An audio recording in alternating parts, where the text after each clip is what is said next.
सबुठु बड़ नगाड़ा प्रस्तुत मार्च 13 पठाଯିब अयोध्या प्रतिष्ठा हेब विश्व रेकर्ड। अरे विश्वर सबुठारु बड़ नगाड़ा प्रस्तुत होईछि। नगाड़ार ओजन 1 टन थिबा बेले उच्चता 6 फुट एवं चौड़ा 11 फुट रहिछि। अयोध्या स्थित भगवान रामंकु एही नगाड़ा समर्पण कराजिब।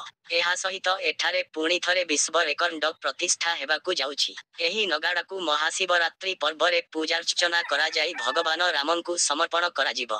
विश्वर सबुठु बड़ कुहा जाउथिबा एही नगाड़ाकु मार्च 12 तारिखरे 101टी गाड़ी सहित अयोध्या अभिमुखे नियाजिब। रिवारु अयोध्या जिबा रास्तारे मोट 108टी स्थानरे श्रद्धालु माने एहाकु भव्य स्वागत करिवे। मार्च 13 रे एहा अयोध्या नगरीरे पहुंचिब।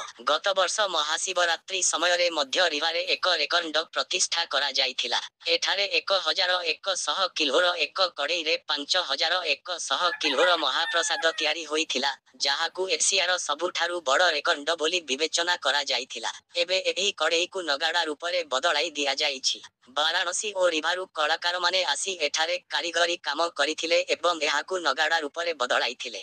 वर्तमान एही नगाड़ाकु विश्व रेकर्ड पई नामित कराजिब। गिनीज बुक, एशिया बुक एवं लिम्का बुक ऑफ वर्ल्ड रेकर्ड्सर टीम एठारे पहुंचिछंती।